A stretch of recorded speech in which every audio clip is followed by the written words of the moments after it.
것이다. 전부 은혜였다라고 하는 제목으로 우리 누가복음 첫 번째 말씀 하나님과 함께 나누도록 하겠습니다. 우리가 마태, 마가, 누가, 요한복음을 복음서다 이렇게 얘기를 합니다. 예수님의 그런 쭉 행적을 다루는 거죠. 그래서 마태가 쓴 복음서를 마태복음, 누가가 쓴 복음서를 누가복음, 요한이 쓴 복음서를 요한복음. 그러니까 사람마다 그 초점이 다릅니다. 예를 들면 마태가 쓴 마태복음은 예수님을 증거하는데 왕으로 오신 예수님을 설명을 합니다. 그래서 족보가 나오잖아요. 누가 누굴 낳고 그래서 다윗에서부터 아브라함 쭉 설명을 합니다. 그게 왜냐? 왕이라는 거예요. 예수님을 왕으로 보고 왕으로 설명하는 것이 마태복음입니다. 요한복음 같은 경우는 사랑의 주님, 그래서 하나님은 사랑이시다. 그래서 그 요한을 사랑의 사도 그러지 않습니까? 그 우리를 사랑하시는 예수님, 우리를 사랑하시는 하나님을 증거하는 것이 요한복음입니다. 누가복음은 뭐냐? 이 누가복음의 전체의 핵심은 일하시는 하나님. 그러니까 하나님은 우리를 통해서 일하신다. 우리를 위해서 일하신다. 되어져가는 그 모든 것들을 보면 결국은 하나님이 일하신 거다라고 하는 일하시는 하나님을 중점적으로 다루고 있습니다. 그래서 우리가 눈으로 보는 게 전부잖아요. 우리는 내 눈앞에 내가 봤어. 그게 전부야 라고 생각을 하지만 그러나 누가복음에서 하는 얘기는 뭐냐? 그 일이 일어나는 배후에는 하나님이 계시는 거예요. 우리가 보지 못할 뿐이고 우리가 느끼지 못할 뿐이지 이 일이 이루어지는 모든 과정에는 결국 하나님이 하시더라는 거예요. 당장은 고난이고 당장은 축복이고 당장은 어려움이고 아픔이고 상처이지만 그 모든 과정 속에 하나님은 늘 함께 하시더라. 이것이 누가가 전하는 복음서다라고 하는 것입니다. 여러분 우리가 빙산의 일각 그러잖아요. 빙산의 일각. 우리 빙산도 굉장히 크지 않습니까? 바다 위에 큰 산이 있어요. 야, 저거 진짜 크다 라고 하지만 실질적으로 들어가 보면 그거는 우리 눈에 보이는 그 빙산은 1%밖에 안 된대요. 그 바다 밑에 99%가 숨겨져 있다 이렇게 얘기를 하지 않습니까? 그래서 조만한 게 아니다. 저거의 100배가 더 큰 것이 빙산이다 이렇게 얘기를 합니다. 그 관점에서 오늘 누가복음을 시작을 하면 여러분 우리가 당장 지금 우리는 내 일어나는 일을 가지고 판단을 합니다. 결정을 합니다. 그래서 이건 된 거야. 이건 안 된 거야. 이건 실패야. 이건 성공이야. 이건 잘 될 것 같아. 왜? 내 눈에 지금 그게 보이니까. 그러나 누가복음에서 전하는 메시지는 뭐냐? 하나님이 일하신다라고 하는 것입니다. 그럼 우리가 누가복음을 통해서 우리가 누가복음은 첫 번째 시간입니다. 언제까지 누가복음을 할지 모르겠지만 하나님께서 누가복음을 끝내시는 그때에 우리의 시각이 바뀌는 거예요. 어떤 것을 봐더라도 거기에는 하나님이 지금 일하고 계시는구나. 잘 되면 잘 되는 대로, 안 되면 안 되는 대로. 그러나 그 모든 과정을 통해서 하나님 일하시고 결국에는 하나님께서 결과를 만들어내시고 하나님의 섭리가 이루어지는 것을 볼 줄 아는 그런 믿음의 눈이 열리는 우리 수요일의 모든 성도 되기를 주님의 이름으로 간절히 축원합니다. 그래서 오늘 누가복음 1장에 첫 번째 등장하는 사람이 누구냐? 사가랴와 엘리사벳이라고 하는 부부 이야기가 첫 번째로 등장을 합니다. 이 사람들이 누구냐? 세례 요한 아시죠? 이 세례 요한의 아버지 어머니입니다. 그 세례 요한도 참 어렵게 얻은 아들이었습니다. 처음에 이 두 사람이 결혼했는데 자식이 없었어요. 자식이 없을 줄 알았어요. 그런데 하나님께서 그들에게 자식을 허락해 주시더라는 것입니다. 그래서 7절 이렇게 시작을 합니다. 엘리사벳이 잉태를 못함으로 그들에게 자식이 없고 두 사람의 나이가 많더라. 저는 저 7절 저 한 절 말씀을 통해서 이 사람들, 이 두 부부의 살아온 인생 그리고 앞으로 살아갈 인생을 참 잘 설명하고 있다 이렇게 생각을 합니다. 저 짧은 한 절의 말씀 속에 이들에게 무엇이 있느냐? 절망이 있는 거예요. 근데 그 절망이 과거의 절망도 들어있고 현재의 절망도 있고 미래의 절망도 다 들어가 있는 그런 사람의 이야기다라고 하는 것입니다. 당시에 이 2000년 전에는 그리고 구약시대에는 자식이에요. 무조건 대를 이어야 되는 거예요. 이게 하나님의 축복이고 이것이 사람의 존재의 가치인 것이 당시 문화적 상식이었습니다. 자식이 없다. 그럼 하나님 앞에 저주받은 거예요. 지은 죄가 많은 거예요. 살아가야 될 의미가 없는 것. 이것이 2000년대 당시의 사회의 모습이었다라고 했을 때에 이 스가랴와 엘리사벳은 자식이 없는 거예요. 결혼한 지 한참 지났는데 애썼는데 자식이 없습니다. 과거의 절망이죠. 결혼해서 지금까지 절망 상태예요. 그러면 지금은 좀 나아졌는데 여전히 자식이 생기지 않습니다. 과거에도 절망이었는데 지금도 절망 상태예요. 그러면 앞으로는 좀 나아지겠느냐? 앞으로는 희망이 있느냐? 미래에는 더 깜깜한 절망밖에 없는 그런 상태였다라고 하는 것입니다. 그러니까 저 한 절 속에 이 부부의 삶은 과거에도 절망이었고 지금도 절망이고 미래에는 소망이 없는 그런 삶을 살아가고 있다라고 하는 것입니다. 이게 오늘 우리의 얘기일 수 있습니다. 과거에도 참 인생 안 풀려요. 현재를 보면 현재도 마찬가지입니다. 뾰족한 수가 없어요. 그리고 앞으로 내가 나아질 건가? 나아질 건덕지가 없습니다. 이 우리의 인생이에요. 처음부터 지금까지 그리고 앞으로도 메마른 인생, 비틀어진 인생, 그냥 어떻게 방법이 없는 그런 인생. 이것이 오늘 스가랴와 엘리사벳의 인생이었다라고 했을 때에 나는 우리의 삶도 이거와 비슷하다라고 생각을 합니다. 과거에도 좋은 게 별로 없어요. 지금도 나아진 게 없어요. 앞으로 좋아질 것 같지도 않아요. 이런 상황 속에서 하나님께서 주시는 누가복음의 첫 번째 메시지는 뭐냐면 그런데 하나님이 일하신다는 거예요. 누가 봐도 끝난 부부의 삶이에요. 내가 봐도 내 인생은 끝이에요. 그런데 거기에 하나님이 개입하시고 거기서 하나님이 길을 여시고 하나님께서 길을 터주시고 하나님께서 일하시니까 거기에 그 과정 속에 생명이 잉태하게 되고 정말 모두가 불가능한 그런 절망의 상황 속에서 세례 요한이 탄생하게 되더라고 하는 것입니다. 누가복음은 이걸 보라는 거예요. 내 눈앞에 보는 절망, 이게 끝이 아니고 이 절망 배후에 일하시는 하나님, 그리고 하나님이 일하시면 모든 것이 다 바뀐다라고 하는 것입니다. 우리가 이것을 볼 줄 아는 그런 은혜와 그런 시각이 있는 우리 모든 수영교 성도 되기를 주님의 이름으로 간절히 축원합니다. 우리 처지가 보면 뭐 좋은 게 없었잖아요. 참 어렵게 살지 않았습니까? 그리고 힘들게 사셨잖아요. 지금도 마찬가지입니다. 지금도 절망이에요. 지난 과거를 봐도 소망이 없고 지금도 상처만 있고 앞으로는 더 갑갑해요. 어떻게 살아가야 될까? 정말 힘든 이때에 뭘 해도 이제 방법이 없는 것 같아요. 뭘 해도 이제 안 되는 것 같아요. 그런데 뭘 얘기하느냐? 그건 보이는 1%밖에 지나지 않는다라고 하는 것입니다. 그 보이는 것 이면에 하나님의 99%의 일하심이 있다라고 하는 것입니다. 그래서 우리는 뭘 봐야 되느냐? 하나님께서 일하신다는 거예요. 나를 위해서, 우리 가정을 위해서, 이 교회를 위해서, 내 인생을 위해서 하나님 한시도 쉬지 않고 일하고 계신다라고 하는 것입니다. 그리고 그렇게 하나님이 일하고 계시니까 내 인생 변한다라는 거예요. 내 인생 길이 열린다라고 하는 것입니다. 그거를 바라보는 눈이 띄어지는 우리 수영교회 모든 성도, 그래서 그 마음으로 살아가는 은혜가 있기를 주님의 이름으로 간절히 축원합니다. 그래서 여러분 가만히 보세요. 사도행전이 교회의 역사를 얘기하거든요. 근데 사도행전의 시작을 보면 예수님이 십자가에 못 박히시고 죽으세요. 그 과정 속에 예수님의 그 제자들이 다 뿔뿔이 도망가지요. 제자들이 도망가니까 도미노예요. 그 종려나무 가지를 흔들고 호산나 다윗의 자손이 어서옵소서 당신의 옷자락만 잡아도 그랬던 모든 사람들, 그 예수님 부르짖던 사람들이 다 도망갔어요. 한 사람도 예수님 주변에 남아있지 않고 다 흩어져 버렸습니다. 그거로 끝이에요. 그리고 예수님께서는 십자가에 달려서 죽으셨죠.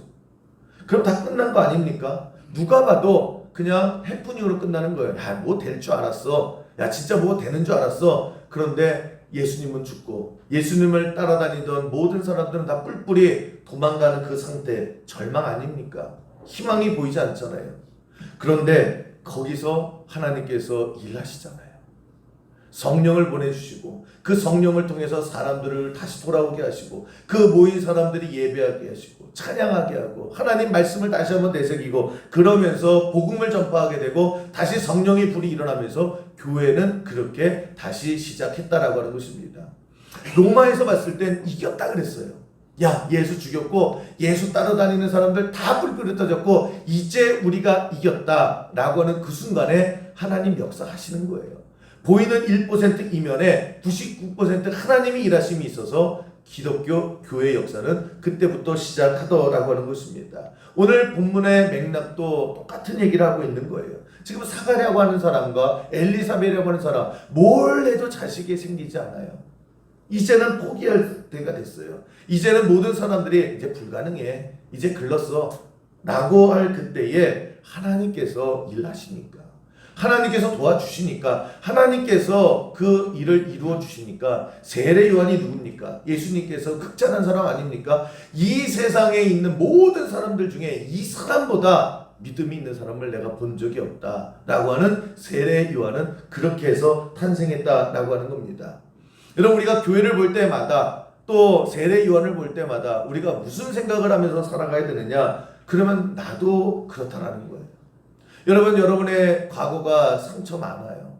절망도 많고 힘겨움도 많이 있고 지금도 절망이고 앞으로는 점점 더 두려울 거예요. 어떻게 버텨야 되나? 어떻게 살아가야 되나? 그랬을 때에 거기서 절망하면 안 된다라는 거예요. 오늘 누가복음을 접하고 오늘 수요일께서 예배하는 모든 성도들 하나님의 계획하심에 새로운 소망이 생기는 은혜가 있기를 주님의 이름으로 간절히 축원합니다. 그래서 하나님 일하시면 나는 끝이에요. 나는 절망이에요. 나는 방법이 없어요. 그런데 하나님이 일하시면 그런 고목나무와 같은 나의 인생에 꽃이 피고요. 다 죽은 그런 나 인생의 나무 속에 열매가 맺을 줄 하나님 내가 믿습니다. 이 고백이 있는 우리 수영계 모든 성도 되기를 주님의 이름으로 간절히 축원합니다. 그래서 여러분 8절 보면 그래서 하나님이 일하시니까 이 가정에 아기가 생겨요. 근데 마침 사가랴가 그 반열의 사례대로 하나님 앞에서 제사장 직무를 행할 때 하나님께서 이 가정 속에 일하셔서 이 가정 속에 기도에 응답해 주셔서 아기가 잉태되더라는 거예요. 그런데 저 마침이라고 하는 단어가 참 중요합니다. 우리 이 마침, 뭐 때마침 그러잖아요. 그럴 때 우리가 쓰는 이 마침이라고 하는 단어의 뜻은 우연이에요. 운 좋게. 예를 들면 내가 지금 비가 막 오는데 외출하려고 드니까 마침 비가 멈췄다. 우연히 어떻게 이렇게 딱 그냥 타이밍이 맞아서 잘됐다. 그럴 때 우리 때마침 이런 말 많이 쓰잖아요. 아니면 내가 버스를 타려고 정류장에 갔는데 마침 버스가 와서 탔다. 이거 다 우연이거든요. 어쩌다가 잘된 것. 그러나 성경에서 말하는 저 마침이다라고 하는 건 그런 게 아니고 하나님께서 하나님의 타이밍에 맞춰서 하나님께서 일하셔서 하나님의 뜻을 그때에 이루어 주셨다라고 하는 그때의 마침이다라고 하는 것입니다. 우연이 아니라 처음부터 하나님이 계획하시고 하나님이 일하시고 하나님이 만드셔서 드디어 사가랴 가정에 하나님께서 그 가정 속에 아기를 주셨다. 여러분, 그래서 우리가 살아가면서 생각해야 되는 게 뭐냐? 여러분, 제가 늘 말씀드리지만 우리의 인생 하나님의 자녀에게 우연은 없어요. 어쩌다가는 없어요. 처음부터 내가 태어나기 전부터 하나님께서 계획하시고 하나님께서 이끌어 주셨고 지난 과거에도 참 여러 가지 많은 어두움이 있었지만 거기서도 하나님이 함께 하셨고 지금도 함께 하셨고 앞으로도 함께 하시고 그 하나님이 직접 손대셔서 하나님의 역사가 마침내 내 삶 가운데 반드시 응답될 줄로 믿습니다. 그래서 우리가 지나온 모든 시간은 의미 없는 시간이 하나도 없는 거예요. 나름대로의 의미가 있고 빌드업이라고 그러잖아요. 하나씩 하나님께서 만들어 가시고 하나님께서 길을 열어 가시는 과정이었다라고 하는 것입니다. 그래서 여러분, 지난 세월 속에 내가 너무나 힘들게 살아서 마음속에 멍적밖에 없어요. 마음속에 상처밖에 없어요. 그냥 이가 부득부득 갈려요. 그 믿음의 삶 아니에요. 그 가운데에 하나님이 이끌어 주셔서 여기까지 왔다라고 했을 때에 앞으로도 하나님께서 나와 함께 하시는 것을 믿고 그것을 확신하고 살아가는 겁니다. 그런 의미에서 여러분, 오늘 나를 바라보면 너무 늙었어요. 너무 타이밍이 지나버렸어요. 그냥 내가 봐도 내가 가능성이 없어요. 누가 봐도 나는 이제 글른 인생이래요. 그래서 너는 안 돼. 넌 끝이야. 여기는 끝이야. 길이 없어. 그랬을 때에 우리가 기죽으면 안 되는 거예요. 하나님의 백성은 누가 그래? 라고 우리가 외칠 줄 알아야 되는 거예요. 우리 옆 사람을 좀 바라보세요. 우리 옆 사람 보세요. 꼭 나 쳐다보는 게 가능성 없다라고 쳐다보죠. 도끼는 뜨고 누가 그래? 그러세요. 누가 그래요? 하나님이 계시는데 하나님이 지금도 나를 책임져 주시고요. 끝까지 나와 함께 하시고 오늘 찬양처럼요. 저 시온성 갈 때까지 하나님 지켜주신다잖아요. 동행해 주신다잖아요. 그러면 우리는 그러면서 기죽고 그래 나 그냥 잘못 사는 것 같아. 나 그냥 찌질하게 사는 것 같아. 그래 기죽으면 안 되는 거예요. 누가 그래? 하나님께서 만들어 가시는 걸 내가 믿는다 선포할 줄 아는 당당하게 선포할 줄 아는 그런 우리 수요일교 모든 성도 되기를 주님의 이름으로 간절히 축원합니다. 우리 그렇게 살아야 되는 거예요. 여러분 지금 사가랴와 엘리사벳 사람들이 뭐라고 얘기해요? 아브라함과 똑같지요. 저 늙은 나이에 주책이다. 저거 애를 아직도 포기 안 했어? 그러면서 얘기할 거 아니에요. 아 이제 그만하세요. 이제 끝났어요. 라고 하지 않았겠어요? 저 요만한 마을에 뭐 교회 한다고 그 사람이나 살아? 그 교회가 돼? 그 무슨 교회가 돼? 여러분 인생도 마찬가지예요. 태어나기 자체를 박복하게 태어나가지고 그렇게 어렵게 살아가는데 네 인생에 뭔 길이 생겨? 너 안 돼. 될 것 같았으면 예전에 됐을 거야. 네 자식들 끝난 거야. 됐으면 예전에 됐고 떡잎부터 알아보는데 떡잎부터 글렀잖아. 세상은 계속해서 우리에게 그렇게 얘기를 해요. 여러분 하나님 백성은 특별히 수요일께 오늘도 예배하는 여러분들은 이런 말에 속으면 안 돼요. 이런 말에 기죽으면 안 되는 겁니다. 왜? 하나님이 손대시면 바뀌는 거예요. 그런데 약속이 뭐예요? 하나님께서 개입하신다라는 거예요. 하나님께서 일하신다라고 하는 것입니다. 하나님이 하시는데 안 될 일이 뭐 있어요? 하나님이 된다 그러는데 못 될 일이 어디 있어요? 우리가 그렇게 살아가는 믿음의 백성이다라고 하는 것입니다. 안 될 것 같을 때 안 되는 것, 그것 1%예요. 99%의 하나님의 역사가 어떻게 일어나느냐? 여러분 우리 한국교회를 보면요. 처음 한국교회가 세워졌을 때에 이렇게까지 부흥할 줄 아무도 몰랐다. 많은 선교 보고가 이렇게 얘기해요. 왜요? 박해가 있었고요. 그 다음에 글자를 몰랐어요. 글자를 모르는데 뭘 어떻게 해요? 신분도 있었어요. 그래서 교회도요. 저 밑에 지방에는요. 아예 평민이나 천민은 교회 안에 들어오지도 못했어요. 그리고 기역자 교회가 많잖아요. 이쪽은 정면 바라보는 것은 남자들. 그리고 옆에 바라보는 것은 여성분들. 우리 교회 한번 그렇게도 한번 해볼까요? 그래서 이쪽은 남자석. 저쪽은 여자석. 예전에 100여 년 전에 그렇게 했어요. 그러니까 성경 보고서에 여기는 별의별 게 다 있어서 도저히 부흥이 안 됩니다. 교회가 안 됩니다. 라고 하는 것이 성경 보고서에 되게 다 공통적으로 돼 있어요. 그런데 그런 조선 땅에 어떻게 부흥 역사가 일어났습니까? 이런 것도 있더라고요. 처음에 왔는데 찬송가를 보급을 했는데 글자를 모르는 사람들이 악보 볼 줄 아는 사람 더 없을 거 아니에요. 그렇지 않습니까? 그래서 찬송가를 보급할 때에 옛날 성경을 보면요. 악보가 없어요. 다 글자만 있어요. 큰 글자만 그렇게 있습니다. 그게 꽤 오래 우리나라의 찬송가였습니다. 문제는 뭐냐면 그래서 목사님에 따라서 찬송가 음이 다 달랐대요. 그때는 유튜브도 없고 아무것도 없으면 이게 목사님이 부르는 게 정답이잖아요. 그러니까 예수님 찬양 이거를 글자만 있잖아요. 그러면 어떤 목사님은 또 그 고음 불가예요. 예수님 찬양 뭐 이렇게 부르는. 그러니까 교회마다 찬송가 가사는 같은데 음이 다 달랐대요.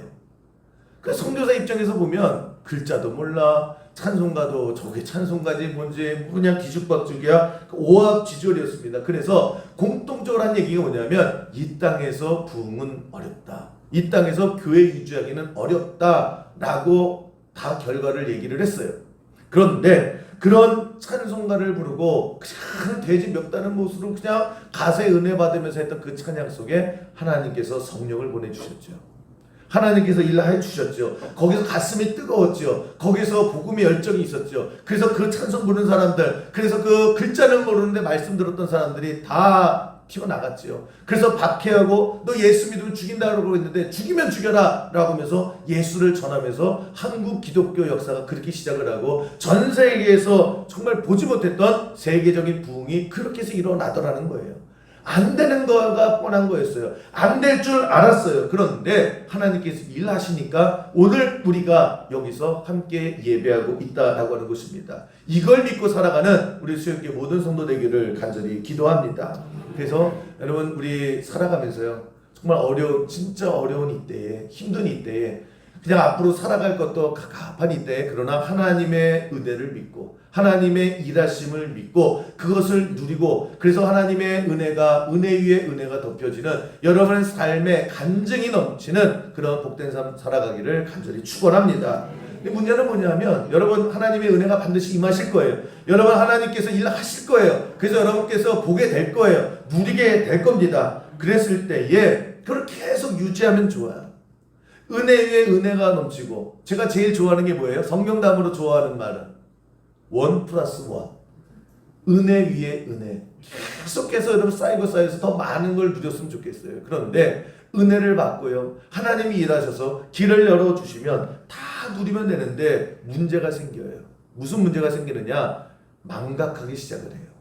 착각하기 시작을 하고 하나님의 은혜를 잊기 시작하면서요, 이게 나의 공로, 내가 애씀, 내가 한 것, 이거 다 내 거야, 그러는 순간에 하나씩 다 무너지게 되더라는 거예요. 은혜를 망각하고 살아가요. 은혜로 다 여기까지 왔는데요, 그 은혜가 놓치고 내 공로의식이 생기면서요, 결국 그 모든 은혜를 다 놓치게 될 그런 모습이 너무나 많이 보게 되더라는 거예요. 마태복음 20장에 보면 예수님께서 꿈꾼 이야기의 비유를 들어주시거든요. 어떤 사람이 이제 새벽에 한 4시에 이제 인력 시장에 나갑니다. 가진 게 없어서요, 몸밖에 없어서 이제 나가서 새벽 4시에 인력 시장 나가서 이제 하루 품 파는 거죠. 하루 일하고 저녁에 돈 받으면 그거 가지고 애들 먹여주고, 그렇게 하루하루 살아가는 그런 사람입니다. 오늘도 나는 새벽 4시에 일터에 나갔어요. 그랬는데 사람들이 이제 딱 보고, 뭐 도배할 사람, 뭐 잡초 뽑을 사람, 뭐 김맬 사람 다 하는데 나는 뽑히지 않는 거예요. 새벽 4시보다 훨씬 더 빨리 나가서 기다리는데 나를 뽑지 않는 거예요. 왜요? 기술이 없어서. 남이 가지고 있는 기술도 없고요, 남이 가지고 있는 체력도 없고요, 누가 봐도 약해 보이고, 그리고 이미 늙어 있어요. 그러니까 사람들이 나를 뽑지 않아요. 4시부터 기다렸지만 어느새 해가 뜨고 이제 오전 9시가 돼버려요. 혹시 나는 마음에 계속 기다리죠. 그런데 12시까지 기다리는데 이미 끝난 거예요. 그러면 누가 봐도 하루 공친 거 아닙니까? 긁는 거잖아요.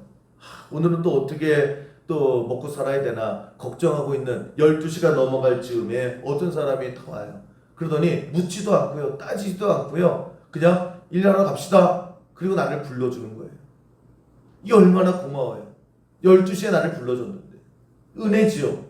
근데 더 은혜는 뭐예요? 근데 감지덕지하게 오늘 반만 줘도 되잖아요. 벌써 반나절이 지나갔으니까. 그런데 하루 일당을 다 주겠대요. 이게 꿈이야 생시야. 감사합니다, 감사합니다. 그리고 갔더니요, 나는 기술도 없어요, 나이도 먹어서 체력도 없어요, 그냥 잡일하는 거예요. 그런데 하루 일당을 다 주겠대요. 얼마나 고마워요. 주인에게 연신 감사하다고, 이런 은혜가 어디 있냐고. 이게 다 주인의 그런 은덕이라고 그러면서 기쁘게 일을 해요. 근데 문제가 생기죠. 한 2시간 3시간 일하다 보니까 웬걸요, 3시에 사람들이 쭈삣쭈삣하고 들어오는 거예요. 이 주인이요, 3시에 가서도요 사람을 데리고 오는 거예요. 혹시나 해서 물어봤어요. 일당 얼마나 준답니까? 그랬더니 오늘 일당이요 다 준대요. 갑자기 마음이 뿔나기 시작을 해요. 아니 이제 먼저 3시간밖에 안 하는데, 그래서 빈정이 상하기 시작을 해요. 일하기 싫어합니다.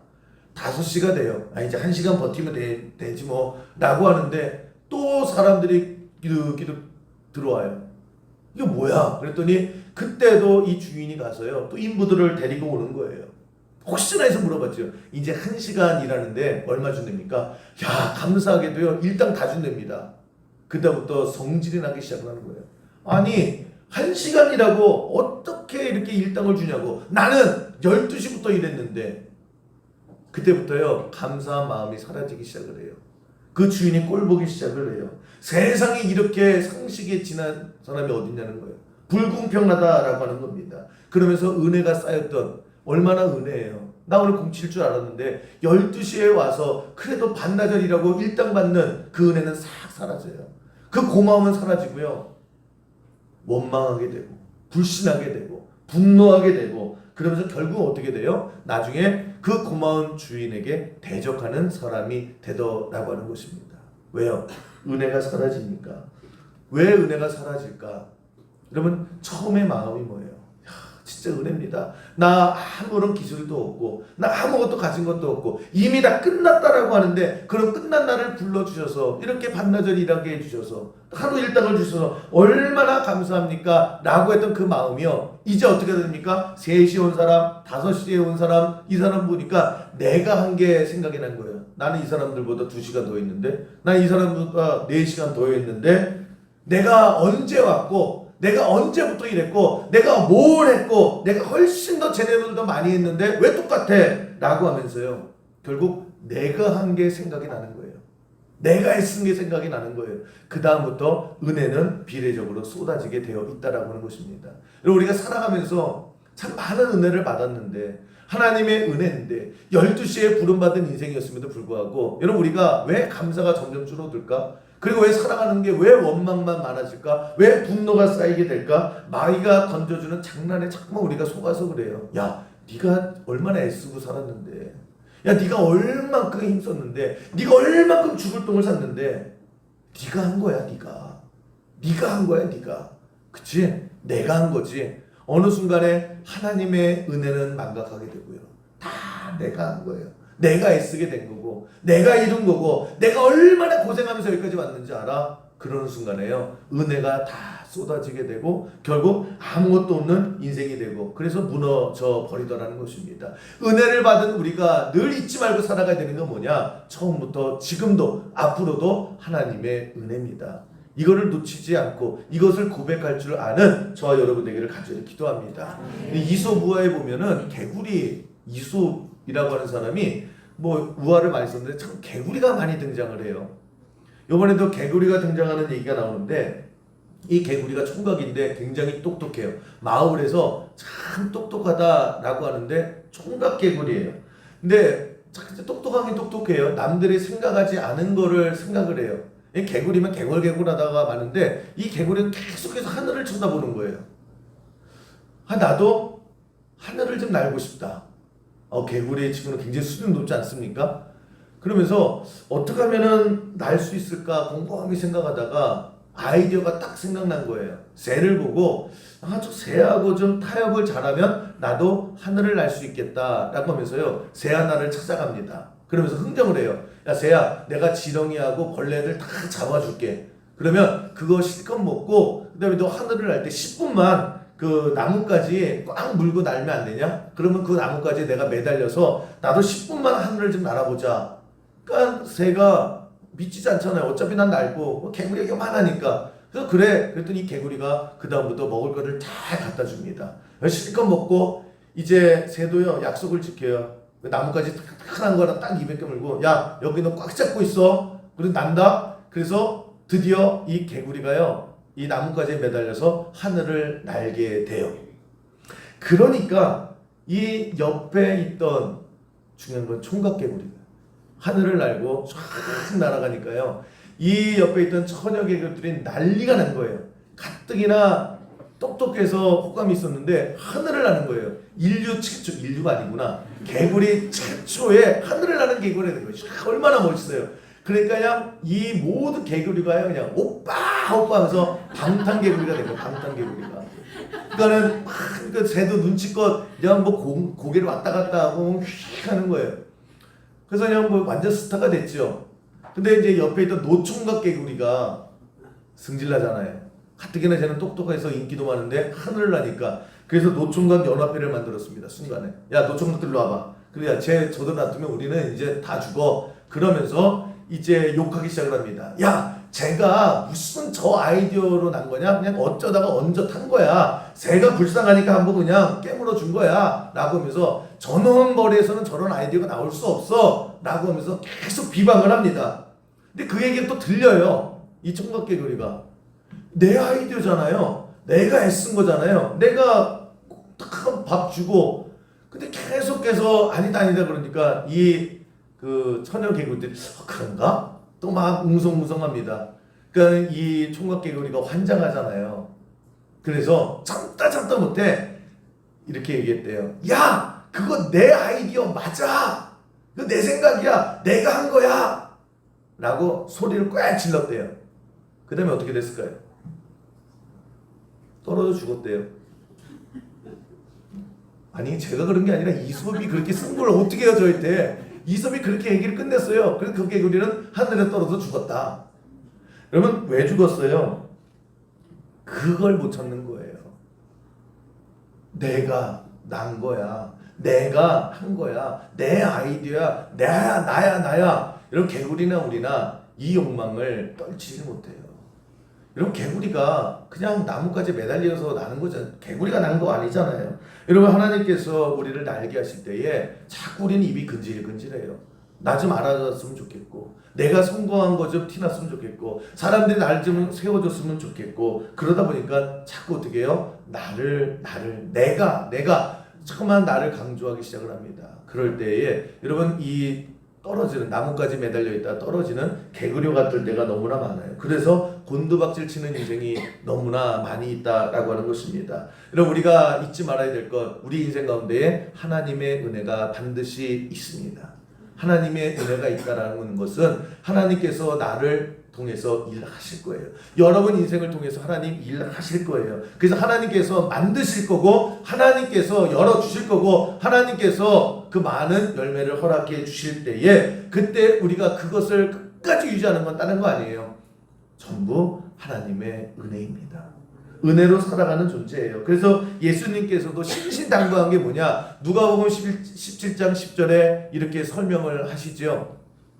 이와 같이 너희도 명령받은 것을 다 행한 후에 이르기를 우리는 무익한 종이라 우리가 하여야 할 일을 한 것뿐이라 할지니라. 네 인생 하나님의 은혜가 임할 거야. 하나님께서 길을 열어주실 거야. 하나님께서 모든 것을 해결해 주실 거야. 그랬을 때에 그냥 하나님이 하셨다. 내가 뭘 했냐? 하나님이 하신 거지. 하나님의 은혜입니다. 라고 하는 거. 이것이 여러분이 지금 누리고 앞으로 누려야 될 그 모든 것들을 끝까지 지키고 살아간다라고 하는 것입니다. 그래서 여러분 우리가 어떻게 살아가야 되느냐? 오늘 누가복음 첫 번째 일하시는 하나님을 설명하고 있는 거예요.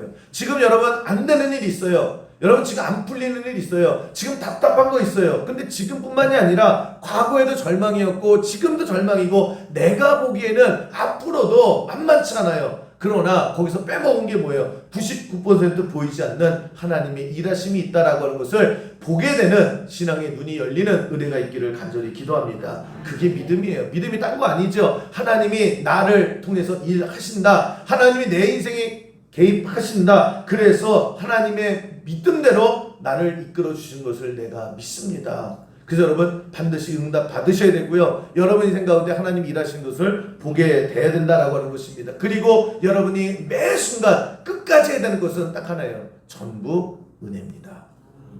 막 입이 근질근질할 거예요. 교회에서도 막 여러분 막 애쓰는데요. 제 교회에서 좀 나 좀 칭찬해 줬으면 좋겠고 나 좀 세워줬으면 좋겠고 나 좀 알아가줬으면 좋겠고 그거 안 하니까 내가 어떻게 했는데 내가 지금까지 뭐 했는데 그러는 순간에요. 그냥 다 벼요. 그러시다가 비게 되더라고 하는 것입니다. 이게 가장 이 함정에 빠지는 게 목사예요.